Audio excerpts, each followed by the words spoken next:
జై శ్రీమన్నారాయణ. ఓం అస్మద్గురుభ్యో నమ.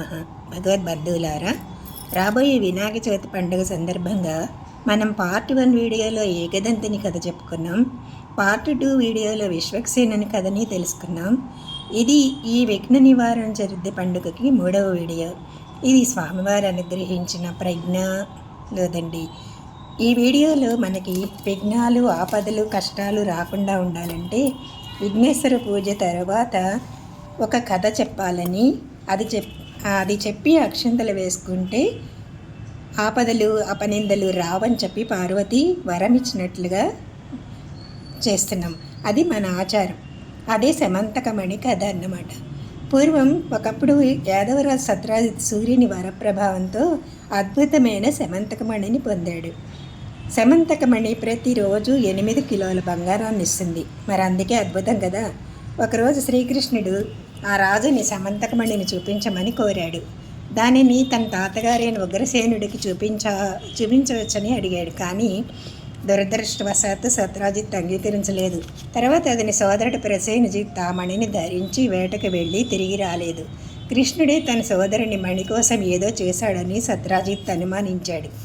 ఆ పుకార్లు కృష్ణుడికి వినిపించారు. శ్రీకృష్ణుడికి ఏమీ తెలియకపోయినా నిజమేమిటో తెలుసుకోవాలి అనుకున్నాడు. వివరాలు సత్రాజిత్ ద్వారా తెలుసుకొని సత్రాజిత్ సైనికులతో అడవికి బయలుదేరాడు. కొంతసేపు వెతికిన తర్వాత వారికి ప్రసేనజిత్ మృత శరీరం కనిపించింది. కానీ అక్కడ మణి లేదు. ప్రసేనజిత్ మృత శరీరంపై ఉన్న గాయాలను చూసి సింహం చంపి ఉండొచ్చని కృష్ణుడు అనుకున్నాడు. సింహం పాదముద్రలను అనుసరించి వెళ్ళారు. కానీ అది కూడా చచ్చిపోయి ఉంది. దగ్గరలో ఎలుగుబంటు అడుగులు ముద్రలు ఒక గుహలోకి వెళ్తున్నట్టుగా కనిపించాయి. ఆ గుహ చాలా చీకటిగా ఉంది. సత్రాజిత్ సైనికులకు లోపలికి వెళ్ళడానికి ధైర్యం చాలలేదు. శ్రీకృష్ణుడు ఒంటరిగా గుహలోనికి ప్రవేశించాడు. కొంతసేపు తర్వాత ఆయనకి ఒక ఊయలలో మణి కనిపించింది. ఒక చిన్న పాప దానితో ఆడుకుంటూ ఉన్నది. కొత్త వాళ్ళని చూసి ఆ పాపని చూసుకునే సంరక్షకురాలు గట్టిగా అరిచిందన్నమాట. జాంబవంతుడే అనే ఎలుగుబండు బయటకు వచ్చి కృష్ణునితో భయంకరమైన యుద్ధం చేసి తన బలం క్షీణించిన తర్వాత శ్రీకృష్ణుని భగవంతుడు విష్ణువుగా గుర్తించాడు. తర్వాత వచ్చిన రాముడిగాను విష్ణువే అని, తర్వాత ఇప్పుడున్న కృష్ణుని కూడా ఆయన అవతారమే అని గుర్తించి ఆనందంగా, అది కూడా 28 రోజుల యుద్ధం చేసి అలసిపోయి క్షీణించిన తర్వాత గుర్తించాడండి. ఆ మణిని తిరిగి తీసుకొచ్చి ఇచ్చాడు. తన పుత్రిక జాంబవతిని కూడా శ్రీకృష్ణునితో వివాహాన్ని జరిపించాడనమాట. గుహ బయట సత్రాజిత్ సైనికులు ఉన్నారు కదా, 12 రోజులు ఎదురు చూశారు. తిరిగి వచ్చి సత్రాజిత్కి కృష్ణుని అందరికీ కూడా కృష్ణుడు కనపడలేదని చెప్పారు. వారందరూ కృష్ణుడు మరణించాడని నిర్ధారించుకున్నారు. అంత్యక్రియలు కూడా జరిపించారు. కానీ ఆశ్చర్యంగా శ్రీకృష్ణుడు మణితో, ఒక కాంతామణితో కూడా ప్రత్యక్షమయ్యాడు. శ్రీకృష్ణుడు ఒక సభ ఏర్పాటు చేసి అందరి ముందు తన నిజాయితీని నిరూపించుకొని మణిని తిరిగి సత్రాజిత్కి ఇచ్చేశాడు. సత్రాజిత్ తన తప్పుకు సిగ్గుపడ్డాడు. చూసారా ఫ్రెండ్స్, ఎంత గొప్పవాళ్ళకైనా సరే ఆపదలు, అపనిందలు వస్తాయి. మనమైతే ఆపదలు వస్తే పరిష్కారం కోసం ఏమీ ప్రయత్నించాం, ఏడుస్తూ కూర్చుంటాం. కానీ ధైర్యంతో పోరాడాలి. జీవితంలో వచ్చే కష్టాలకి భయపడకూడదు. పరిష్కరించుకునే ధైర్యం రావాలి అంటే ఈ వినాయకులను శ్రద్ధగా పూజించాలి. ఆ దైవశక్తితో ఆపదలను దాటి విజయాలను పొందాలి. ఆ సమర్థత ఎలా వస్తుంది అంటే ఈ వినాయక చవితి రోజు పొందొచ్చు అని ఈ కథ ద్వారా స్ఫూర్తిని పొందాలి. ఇంకొక విషయం ఏమిటంటే ఫ్రెండ్స్, మన పూర్వీకులు 1000 సంవత్సరాలకు పూర్వమే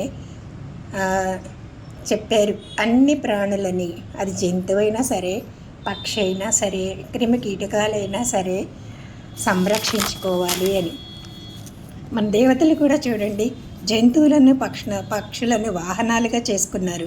గణేశుడు ఎలుకని, విష్ణువు గ్రద్దని, స్కందుడు ఒక నెమలిని, బ్రహ్మ హంసని వాహనాలుగా చేసుకుని ప్రకృతిని గౌరవించారు. ప్రకృతే మనకి అంతులేని ఆనందాన్ని ఇస్తుంది. మనం కూడా అందుకే వినాయక చవితి రోజు 21 రకాల పత్రి, పూలు, పళ్ళతో ప్రకృతి నుండి లభించిన మట్టితో గణపతిని చేసి మళ్ళీ ప్రకృతి ప్రసాదించిన నీటిలోనే గణపతిని నిమజ్జనం చేస్తున్నాం కదా. జై శ్రీమన్నారాయణ. నాకు సబ్స్క్రైబ్ ఈ 3 వీడియోలు చూసి మీరు ఆనందంగా నాకు సబ్స్క్రైబ్ చేయండి, లైక్ చేయండి. ఇంకా పండగ ఎందుకు చేసుకుంటున్నామో ఈ వీడియోలు షేర్ చేసి అందరికీ తెలియచేయండి. జై శ్రీమన్నారాయణ. అందరికీ చాలా కృతజ్ఞతలు. నా పేరు శశికుమారి అని మీరందరికీ తెలుసు కదండి. తొందరలోనే మనం లైవ్ వీడియో చేద్దాం. మన సబ్స్క్రైబర్స్ అందరినీ కలవాలని కూడా నాకు అనిపిస్తుంది. సో అందరినీ పరిచయం చేసుకుందాము. అలాగే ఇది ప్రజ్ఞ అని స్వామివారు అనుగ్రహించిన సిలబస్లోదండి. ఇవి నేను ఇంతకుముందు పెట్టిన శ్రావణ పౌర్ణమి, అది కూడా అంతే. తర్వాత ఆయన ప్రజ్ఞా సిలబస్ని నేను అందరికీ తెలియచేయాలి. పిల్లలకి మన పండుగలు ఎందుకు చేసుకుంటున్నామో మనకి కూడా తెలియకుండా పోతుంది కదా. అందుకే ఈ వీడియోలు చేసి 10 మందికి తెలియచేయాలనే సదుద్దేశంతో ఈ ఛానల్, డివోషనల్ ఛానల్ మొదలుపెట్టాను. ఇది ఫస్ట్ మాడ్యూల్లో స్టోరీ అండి. ఫస్ట్ మాడ్యూల్లో అంటే సంవత్సరంలో వచ్చే పండుగలన్నీ గురించి కూడా ఇలా ఉంటుంది. మన నిత్యం చేసుకునే శ్లోకాలను కూడా కొన్ని ఇచ్చారనమాట స్వామివారు. ఇలా 10 మాడ్యూళ్ళు ఉన్నాయి. సో స్వామివారి అనుగ్రహంతో మెల్లిమెల్లిగా చెప్పుకుందాం. జై శ్రీమన్నారాయణ అండి.